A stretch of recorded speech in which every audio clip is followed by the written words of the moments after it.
కృష్ణా జిల్లా గన్నవరం మండలం చిన్న ఔటుపల్లి వద్ద బీటెక్ విద్యార్థి రోడ్డు ప్రమాదంలో మృతి చెందాడు.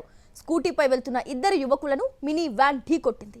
తీవ్ర గాయాలు పడ్డ ఇద్దరిని ప్రభుత్వ హాస్పిటల్కి తరలించారు. హాస్పిటల్లో చికిత్స పొందుతున్న క్రమంలో కేసరపల్లికి చెందిన ప్రణయ్ మృతి చెందాడు. ప్రణయ్ తమ్ముడిని పెద్ద ఔటుపల్లిలోని ట్యూషన్లో దింపేందుకు వెళ్తుండగా ఈ ప్రమాదం సంభవించింది. అన్నదమ్ములు స్కూటీపై వెళ్తున్న క్రమంలో చిన్న ఔటుపల్లి వద్ద బైక్లను ట్రాఫిక్ పోలీసులు చెక్ చేస్తున్నారు. ట్రాఫిక్ పోలీసులు కనిపించగానే స్కూటీని వెనకకు తిప్పాడు ప్రణయ్. ఈ క్రమంలో స్కూటీ హ్యాండిల్ను ట్రాఫిక్ పోలీసులు లాగడంతో ఈ ప్రమాదం జరిగిందని కుటుంబ సభ్యులు ఆరోపిస్తున్నారు. ప్రణయ్ కుటుంబాన్ని పరామర్శించారు మాజీ ఎమ్మెల్యే వల్లభనేని వంశీ, ఎంపీపీ అనగాని రవి. ప్రణయ్ భౌతిక కాయానికి పూలమాల వేసి నివాళులర్పించారు.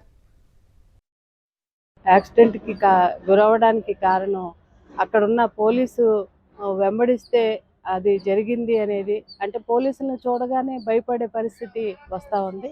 ఏది ఏమైనా కానీ చట్టపరంగా ఏవైతే ఉన్నాయో క్రమశిక్షణ చర్యలు తీసుకోవాలి, కానీ ఈ రకంగా యువకుల్ని భయపెట్టే పరిస్థితి తీసుకురాకూడదని రాష్ట్ర వ్యాప్తంగా కూడా ఈరోజు యువత ఎక్కువగా యాక్సిడెంట్లకి గురయ్యే పరిస్థితి కనపడుతుంది.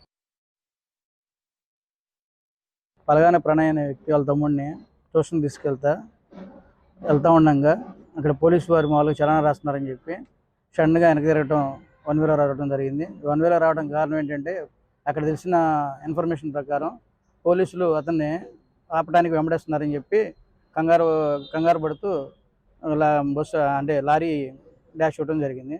అట్లాగే ప్రతిసారి కూడా ప్రతి గ్రామంలో కూడా ఏంటంటే ప్రతి ఒక్కరు కూడా పోలీసు వారు ఏదో చేసేస్తారని చెప్పి వన్ వేలు వెళ్ళిపోవడం, భయపడిపోయి పారిపోవడం. వీళ్ళు పోలీసు వారు ఏంటంటే ఎంతవరకు చలన రాయాలి తప్ప వీళ్ళని వెంబడించి పట్టుకుంటాం అవన్నీ చేయకూడదు. వాటి వల్ల కొన్ని ప్రాణాలు పోవడం వల్ల జీవితాలు బలైపోతున్నాయి.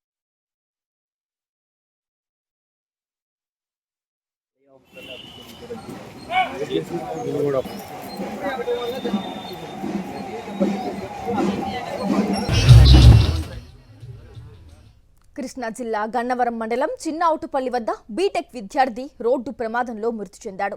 స్కూటీపై వెళ్తున్న ఇద్దరు యువకులను మినీ వ్యాన్ ఢీకొట్టింది.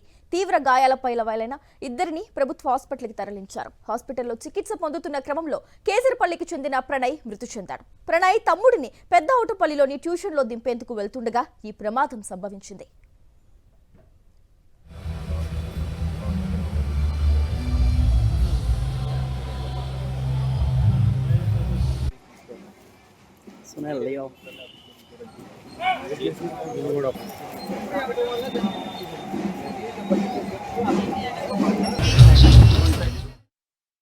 అన్నదమ్ములు స్కూటీపై వెళ్తున్న క్రమంలో చిన్న ఔటుపల్లి వద్ద బైక్లను ట్రాఫిక్ పోలీసులు చెక్ చేస్తున్నారు. ట్రాఫిక్ పోలీసులు కనిపించగానే స్కూటీని వెనకకు తిప్పాడు ప్రణయ్. ఈ క్రమంలో స్కూటీ హ్యాండిల్ను ట్రాఫిక్ పోలీసులు లాగడంతో ఈ ప్రమాదం జరిగిందని కుటుంబ సభ్యులు ఆరోపిస్తున్నారు. ప్రణయ్ కుటుంబాన్ని పరామర్శించారు మాజీ ఎమ్మెల్యే వల్లభనేని వంశీ, ఎంపీపీ అనగాని రవి. ప్రణయ్ భౌతిక కాయానికి పూలమాల వేసి నివాళులర్పించారు.